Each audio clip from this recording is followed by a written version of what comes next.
Good morning, mine lovers. Good morning. Tom and Julie here. Another beautiful morning out in the Nevada backcountry. This is a solar-powered sensor, right, Julie? Yeah, seismic sensor. And it's used to assess the power of the explosives that are detonated at the test site on the playa. Right. The military does tests out here on this old dry lake bed or playa. And there are some towers out there too. I don't know if that's how they actually do the detonation, but we noticed some towers out there yesterday. Here's the antenna that would transmit the information back to wherever they're analyzing it. And they also said that this is used possibly for other seismic activity, earthquakes, and even shifts in the tectonic plates. So it's pretty interesting little sensor out here. These are scattered throughout the hills out here near Garfield Flats, which is what that playa is called.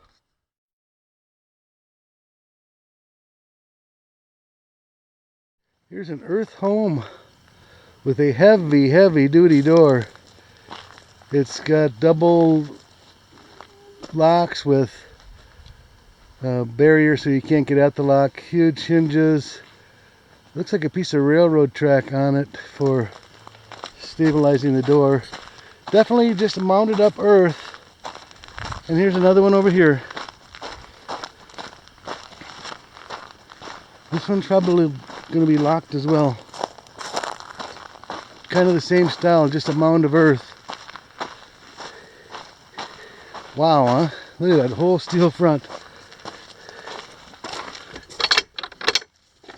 Yep, double locks. Wow. Crazy, huh? Sure be interesting to see what's in there, wouldn't it? Looking at what was probably an old cabin. This is an old one. There's not much left of it, even though it's out in the desert. Dry as a bone out here. Up here we're looking at the mine. It looks like maybe 3 or 4 open cuts to the right side up there, and then there's a couple of big waste piles in the middle that are either shafts or adits. I see a ruin of an ore bin, or possibly something more like a mill. We'll know more in a minute. Let's go take a closer look.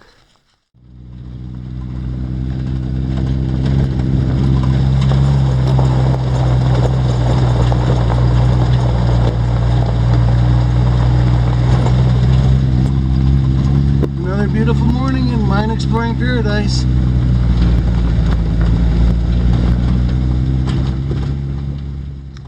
I'm king of the waste rock pile. That's looking at a mill. This was a copper mine. See all the green over that way, or blue. Here's the waste rock pile. It's a respectful size waste pile. And looks like there's something over this way. I'm not sure what's open around here. We haven't really looked yet. Hopefully something to get underground. Wow, look at the copper minerals right here. Julie's the copper queen. Well, we've come into this little portal.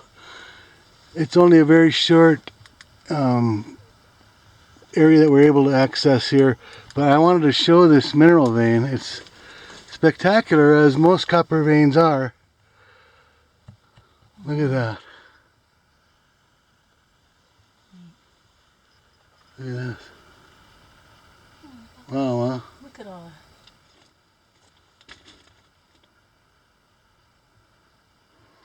that. Over here. Spectacular. So this is the end right here, it looks like. I think this vein, the way it dips, it's almost vertical. You can see here, and as Julie was standing on the one outside, I think the shaft probably followed this down. Instead of being mostly horizontal workings, it's probably a vertical type working here. Let's look around outside.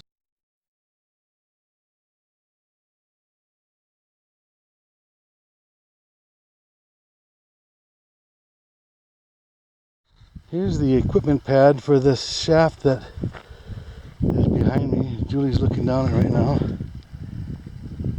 We went in that little adit over there and it was just very short. This once again has these little bits of steel, like they've been broken to pieces. I don't know why exactly. A lot of fuel cans here. And like I say, this lines up with this shaft. So this was probably the hoist and maybe an engine of some sort. What'd you see? A deep shaft. Yep. Let's go look at that lever down there. So there's a huge lever here with a catch. Julie's got the catch. See, that lever would come back and that would catch it. The lever doesn't move now, but it looks like there are some hinges over that way too, and I'm not exactly sure what this did. There's a shaft that goes across this way. Something to do with lifting the ore bucket. Well, we're gonna head down the shaft. It's got a ladder there, but it's really straight and it's really old, and there aren't any platforms, so I'm gonna stay roped in. So I'll let you know what I find down there in a little bit. Okay, good luck. Oh boy. Yowza. I'm gonna have to clear some rocks on the way down.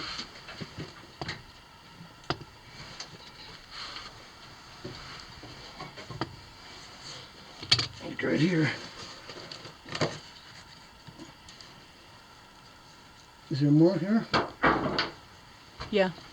No, I can't see them. A little. Yeah, they're on the edge there.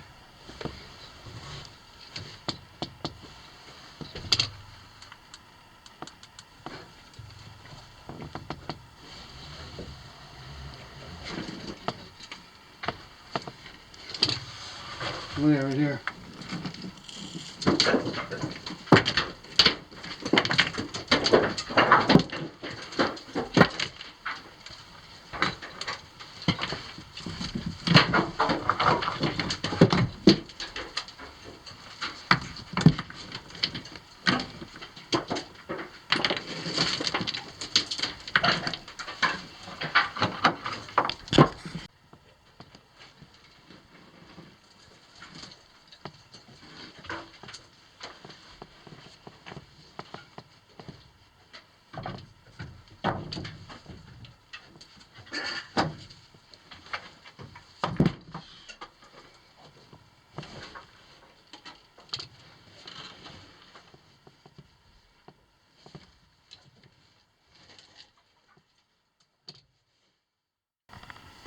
All right, so Tom's down there.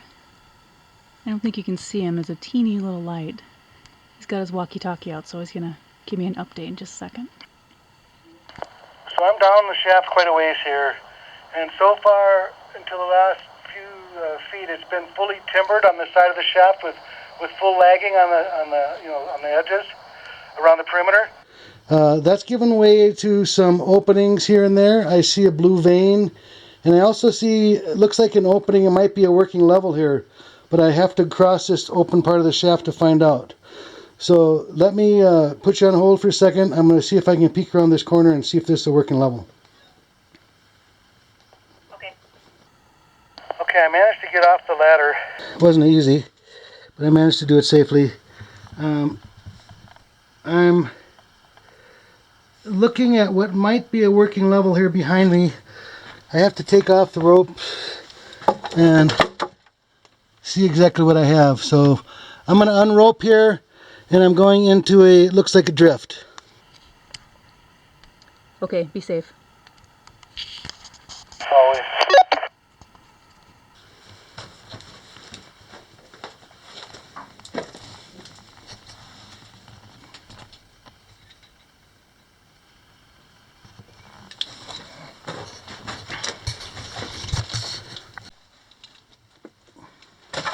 Well, let's see if there's anything around the corner here.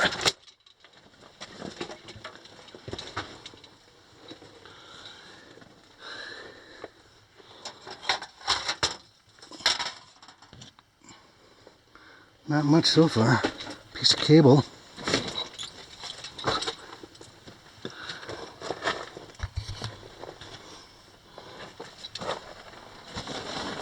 Like I said before, I think this is mostly a vertical working.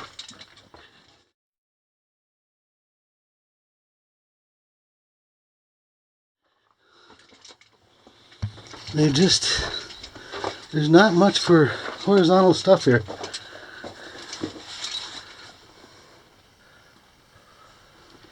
But you never know till you come down here, do you? There's an old fuel can. Some timbers and some lagging. Holding back a lot of stuff.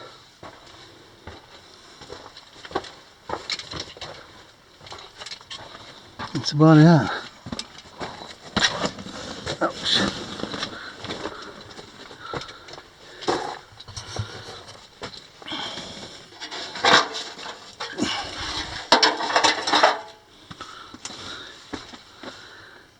Check this thing out. I'm not sure exactly what it was. It was meant to be carried around with this handle. Oh, it's got a tag on it. Let me get a picture of that tag. It's like a little stove or something, or not sure what.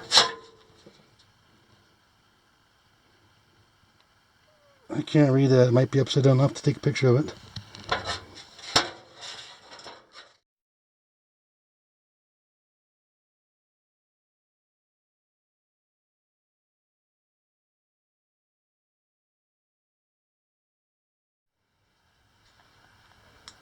Wow, does that shaft go down a long ways? Man. And see if I can look up without falling over. I'm not down that terribly far, probably 10, maybe 100 feet. This thing goes down, oh man, I would say 200 or 300 feet that I can see. This is a really powerful spotlight. These are like about 6-foot sections.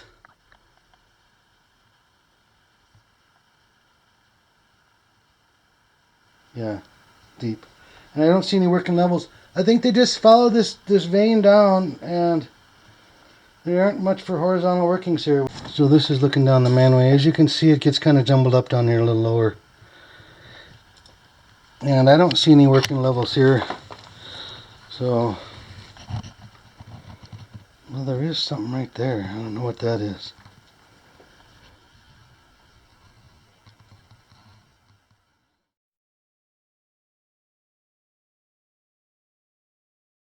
Crazy deep.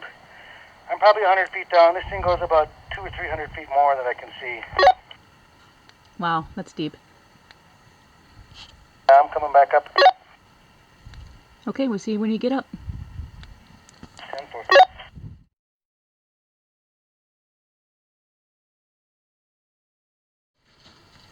Here he comes, making his way back up.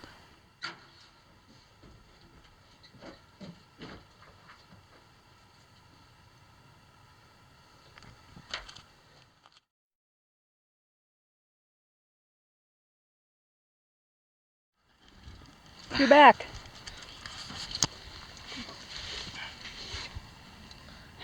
Wow. I'm back.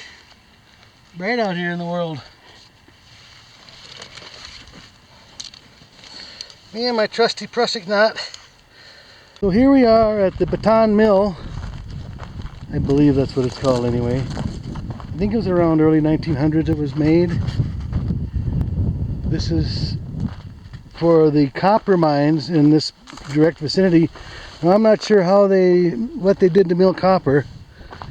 So I'm a little more familiar with gold and stuff like that for milling.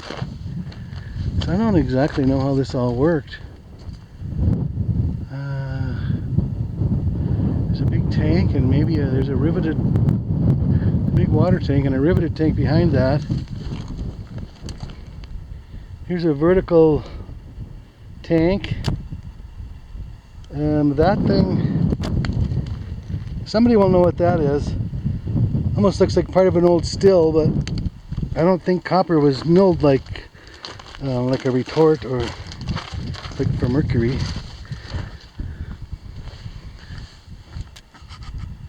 This thing had a big cone inside of it here.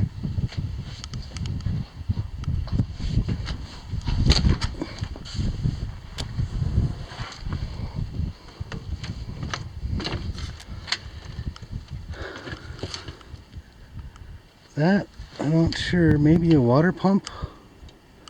It's got a chain drive on the other end of it there. This big tank's about, I don't know, 20 feet, 25 feet long maybe. Now this steps down like a traditional mill, so they're using gravity to do part of the separation somehow. Now let's go up here, see if these old steps still work. I don't think so. Maybe a little bit. Julie's standing on a large beam. Looks like a 12 by 12. Look at the joint here. How they made this, or whatever that was for. Is that a full joint? Yeah, that's a splice on a 12 by 12 beam. Look at that. Wow. It might even be bigger than 12 by 12. Let's go over here and see what this is. I know the one's a galvanized water tank, it looks like. The one behind it looks a little more... Oh yeah, that's probably for water also. I love those big old cone head rivets. Those are neat. Now that looks like... That's not a pulley on the end of that, is it? Like it would spin? No. Nah, because it's got a fitting up here. That wouldn't spin. That's sitting there in this little crib anyway. I don't know why this big flange or whatever it is on the end there. Kind of neat though. A lot of equipment back up here in the hills in the early 1900s.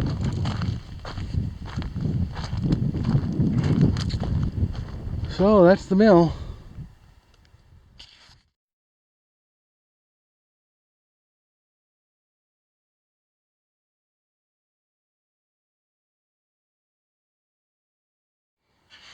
There's a can, I can't quite read the label. Special lubricating oil.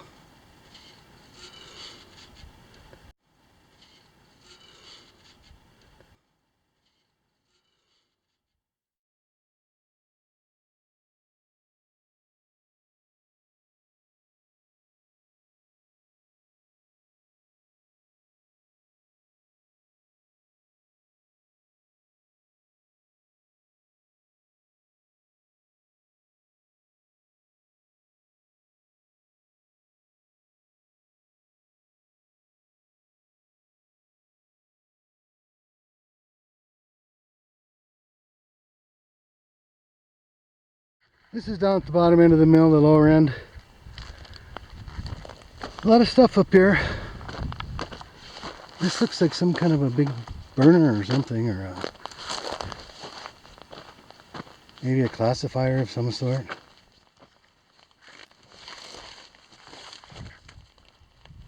Never seen the likes. Here's a stand for something that had a shaft going across it. This would stand up. Oh, a spool. I bet you it was a spool holder.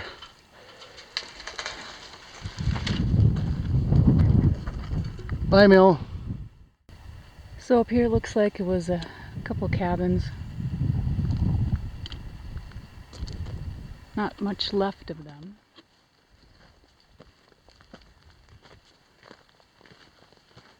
Just some wood, or maybe some little structures of some sort anyway. A cool tree. Bush.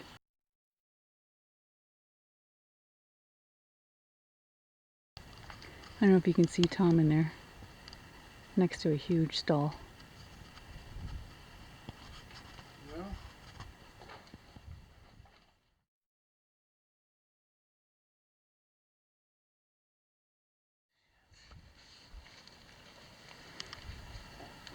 It may go a little ways, it may not. We don't know. Tom's gonna go check it out.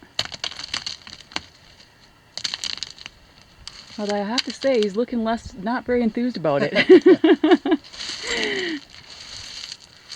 Getting towards the end of the day for me. I know.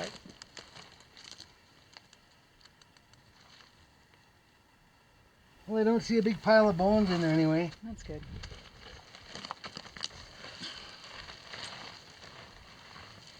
These are the ones you can get in, but you can't get out.